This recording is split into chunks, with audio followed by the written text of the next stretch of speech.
시편 120편 1절부터 7절까지의 말씀을 제가 읽고 말씀 나눕니다. 내가 환난 중에 여호와께 부르짖었더니 내게 응답하셨도다. 여호와여, 거짓된 입술과 속이는 혀에서 내 생명을 건져주소서. 너 속이는 혀여, 무엇을 내게 주며 무엇을 내게 더할꼬. 장사의 날카로운 화살과 로뎀나무 숯불 이리로다. 외색에 머물며 계달의 장막 중에 머무는 것이 내게 화로다. 내가 화평을 미워하는 자들과 함께 오래 거주하였도다. 나는 화평을 원할지라도 내가 말할 때 그들은 싸우려 하는도다. 아멘. 시편 120편부터 134편까지를 성전에 올라가는 노래라는 제목이 붙어있는 그러한 전체 일종의 묶여져 있는 15편의 한 첫 번 출발입니다. 어떻게 이게 시편의 성전에 올라가는 노래입니까? 언뜻 볼 때는 원수로부터 나를 구원해 달라고 하는 그러한 시편으로 언뜻 보이는데 왜 그렇습니까? 이렇게 질문할 수 있습니다. 그렇지만 가만히 보시면 여기서 나라고 하는 사람이 누군지를 한번 살펴보실 필요가 있습니다. 이 나라고 하는 사람은 그냥 한 개인이 아닙니다. 물론 이 개인이 노래를 하고 있지만 지금 순례자를 대표한 개인입니다. 그러니까 이 순례자가 어디서부터 오는지에 대해서는 우리는 여러 지역들을 얘기할 수 있죠. 동서남북, 바다 건너서 저 북쪽 남쪽 온 천지사방에 다 흩어져 있는 유대인들 사실은 많았습니다. 우리가 알다시피 바벨론 포로 때 이미 그 전에 아수르에 의해서 북지파가 10지파가 다 뿔뿔이 흩어졌을 때, 그리고 150년 후에 유다 지파와 베냐민 지파가 또 뿔뿔이 흩어졌을 때, 비록 돌아왔지만 돌아온 숫자는 그 중에 극히 일부분이었다. 그렇다면 나머지 대부분 사람들은 그야말로 소아시아, 유럽, 저 북쪽, 남쪽에, 그리고 아프리카에, 심지어는 저 중앙아시아에까지 흩어져서 살았습니다. 물론 어디서부터 어디까지 이 순례자들이 왔는지에 대한 기록은 없습니다. 나는 어느 지역에서 왔다, 어느 지역에서 왔다. 그 기록은 신약에만 우리가 있을 뿐입니다. 사도행전 2장에 보면 어디서부터 왔는지 방언의 이야기가 나오지 않습니까?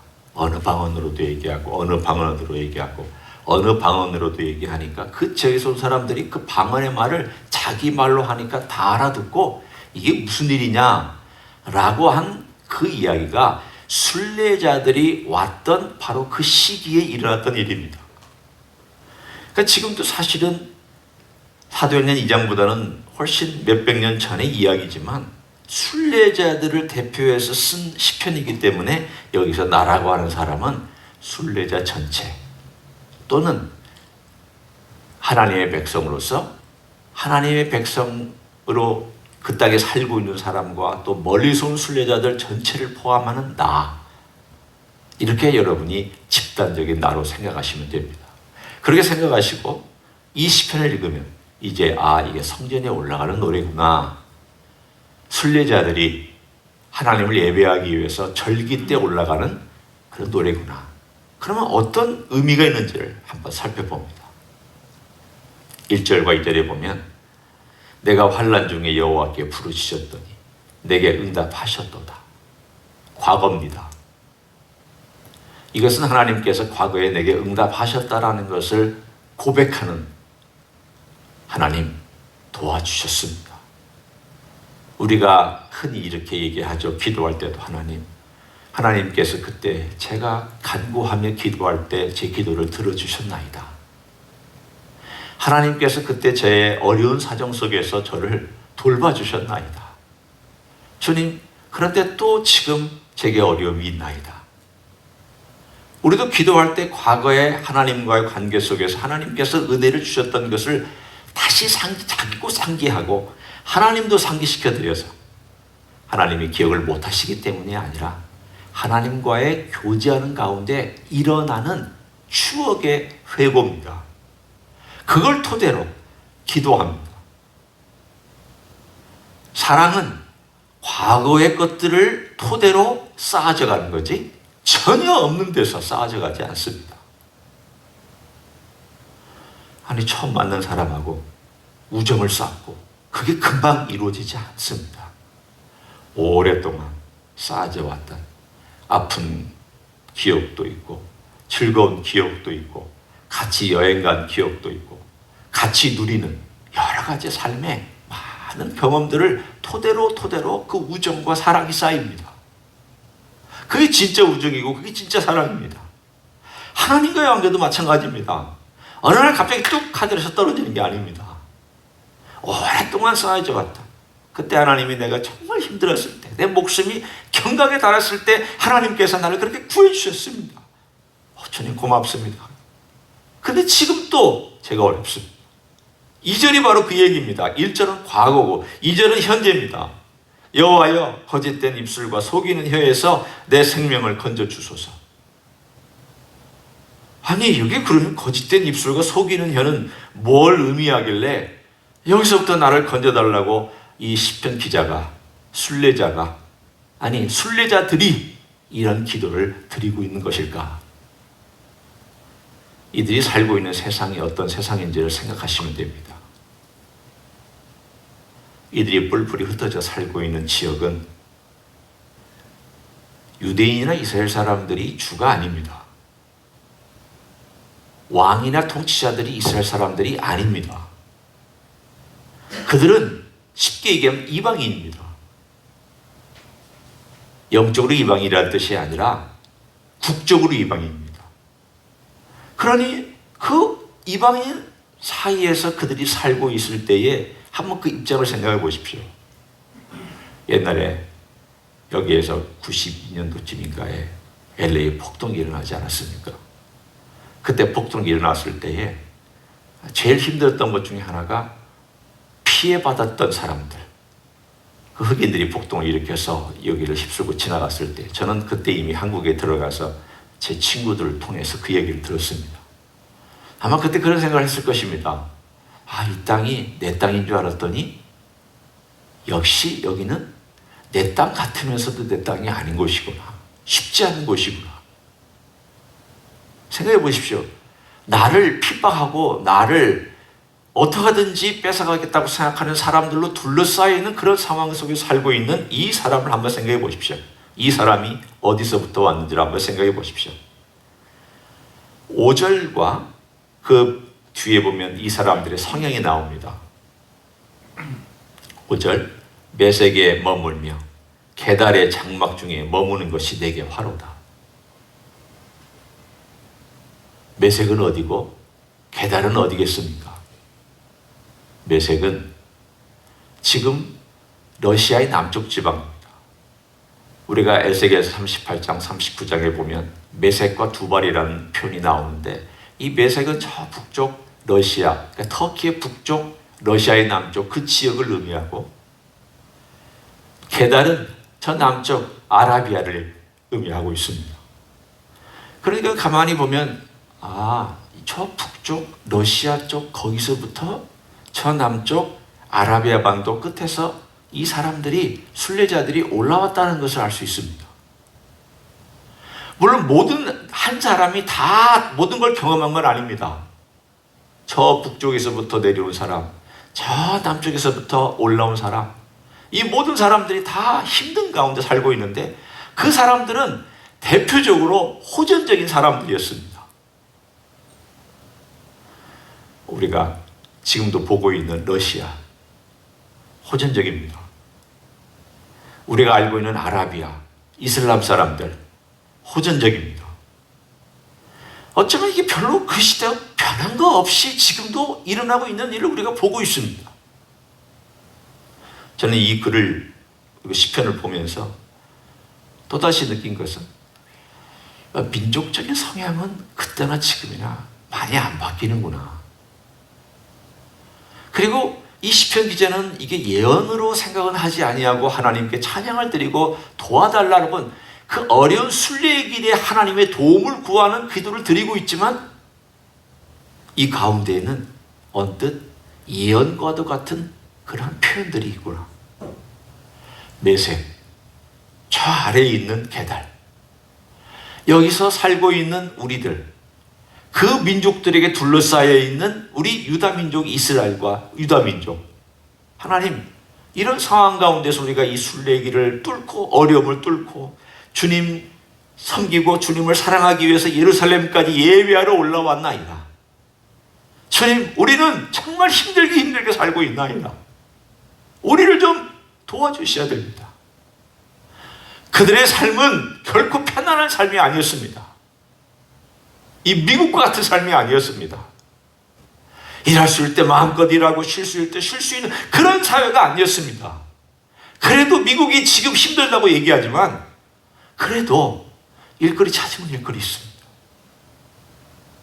노력하면 먹고 살 수 있습니다. 힘들더라도 땀 흘리면 어느 정도는 살아갈 기본적인 것들은 있습니다. 그 사회는요, 대부분의 제3세계나 대부분의 바깥 사회나 그 시대의 순례자들이 살았던 그 사회는 어떤 사회였습니까? 일거리가 그렇게 있는 사회 아닙니다. 내가 열심히 일한다고 마음대로 먹고 있는 그런 사회 아닙니다. 내가 재산을 축적해놨다고 그 재산이 내 것 아닙니다. 언제 복독이 일어나서 뺏어갈지 모릅니다. 언제 핍박이 다가와서 너 하나님 믿지? 하나님이 너 도와주실 거야. 그러면서 쑥 뺏어가면 뭘로 그걸 보장하면 당국에 가서 저 사람이 내 재산 뺏어갔다고 도둑질해 갔다고 고발하면 그 사람 장국들이 와서 내 재산을 다시 되찾아주느냐? 아니죠. 나를 편들어주는 게 아니라 오히려 그 사람들을 편들어주는 그런 사회에서 살고 있는 이 시편 기자의 순례자의 그 아픈 마음을 한번 생각해 보십시오. 어쩌면 우리가 이해하지 못하는 마음일 것입니다. 내가 열악한 환경에서 살기 전에는, 그런 세계와 그런 세상과 그런 나라에서 살기 전에는 우리가 이해하지 못할 것입니다. 그렇지만 조금이라도 우리가 그런 마음을 한번 갖고, 참 힘들었겠다. 그런 사람들에게 둘러싸여 있으면서 참 위태로운 삶을 하루하루 살았겠다.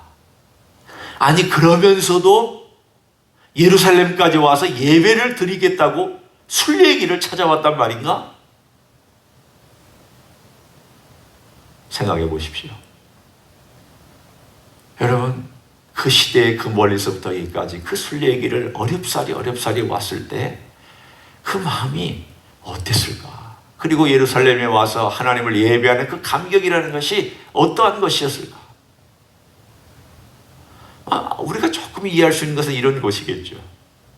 내가 몸이 아파서 한 달이고 두 달이고 석 달이고 넉 달이고 예배에 참석을 못하다가 이제 건강을 회복해가지고 처음 예배에 나왔을 때 그 감격, 혹은 오래 여행하고 마음껏 예배를 못 드리고 겨우겨우 교회 찾아가서 여행하다가 자기 교회에 와서 그 예배를 드렸을 때 참 그래도 내 교회가 좋구나, 내가 여기서 마음껏 찬양하고 성도들과 함께 교제할 수 있는 이 기쁨이 정말 좋구나, 어쩌면 그런 느낌?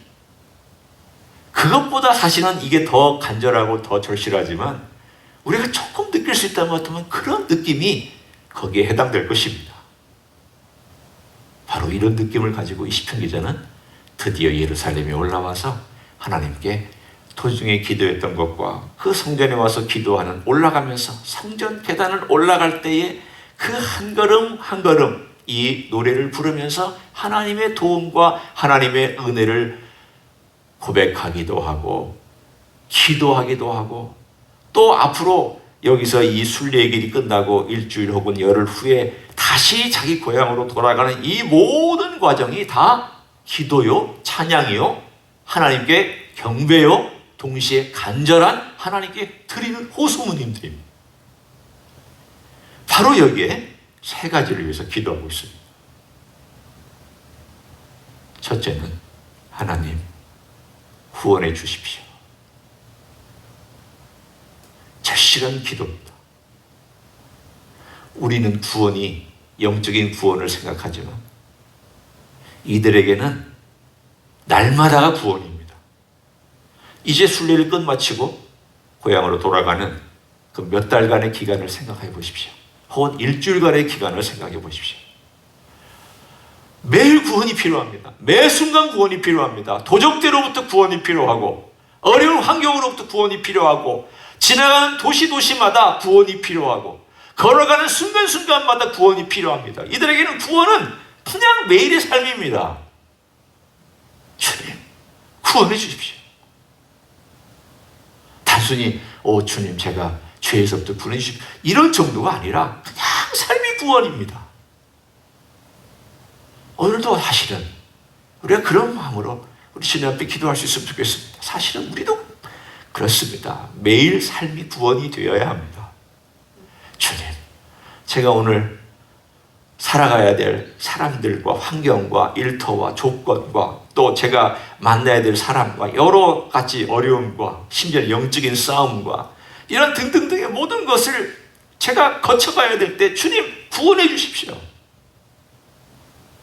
구원이 우리에게 살아있는 이야기입니다.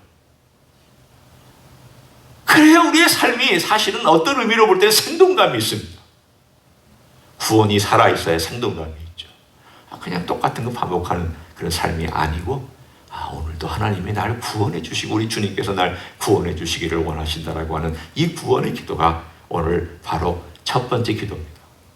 특별히 주님 거짓된 것들로부터 구원해 달라고. 2절에 말하지 않았습니까? 거짓된 혀로부터 구원해 달라고. 주님, 거짓된 삶으로부터 저를 구원해 주십시오. 거짓된 행위로부터 구원해 주십시오. 그게 남이 하든 내가 하든 거짓된 것들로부터 구원해 달라는 첫 번째 기도를 드릴 수 있습니다. 두 번째 기도는 하나님의 심판에 대한 확신입니다. 오늘 여기에 4절에 보면 그런 표현이 나옵니다. 장사의 날카로운 화살과 로뎀나무 숯불 이리로다. 언뜻 그냥 시적인 표현 같습니다. 그렇지만 이 시적인 표현 속에는 이런 표현이 들어있습니다. 메시지가 들어있습니다. 장사의 날카로운 화살은 전쟁터에서 적군을 죽이는 화살입니다. 로뎀나무 숯불은 텐트를 쳐놨는데 여기에 로뎀나무라고 하는 나무는 불이 화력이 센 나무로 알려져 있습니다. 주로 광야에서 많이 자라는 그런 나무죠. 로뎀나무 많이 들어보셨죠? 그런데 이 불을 붙여놓은 게 사그라들 때쯤 되었다가 갑자기 이 광야나 이 골짜기에서 바람이 확 불어오면 불이 확 살아날 때가 있다고 합니다. 그러다가 어떤 때는 이 불이 불꽃이 튀고 이 불똥이 그냥 텐트로 붙어가지고 텐트를 불사르는 그런 일들도 존재한다고 합니다. 그러니까 잘못 텐트를 치면 그렇게 되겠죠. 뭘 의미하고 있습니까? 하나님의 심판은 날카로운 화살과 같이 네가 쏘았다고 생각했지만 하나님이 쏜 화살이 너에게 박힐 것이며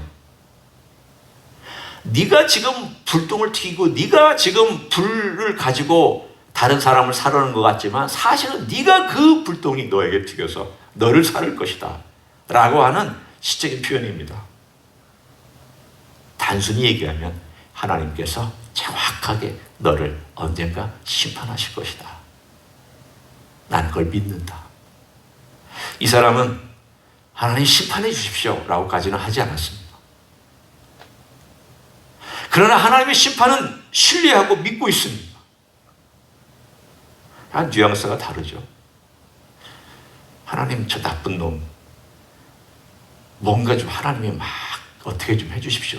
이런 기도가 아니라 정말 진리를 거슬리고 거짓된 혀를 가지고 네가 그렇게 계속 산다면 그리고 거짓된 혀를 가지고 정직한 사람을 계속 공격한다면 하나님께서 언젠가 너의 그 거짓된 혀가 너에게 돌아와서 너를 파멸시키는 그런 일이 있을 것이다라는 걸 나는 안다.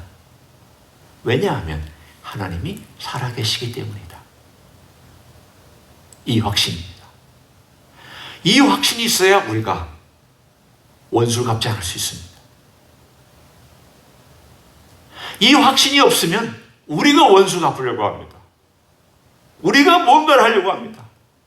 하나님이 살아계셔서 하나님께서 하나님의 손으로 주의 권능의 손으로 주께서 일하신다라고 하는 것을 아는 사람은 그래도 원수 갚는 것을 하려고 하다가도 아니야, 이건 내가 하는 일이 아니야.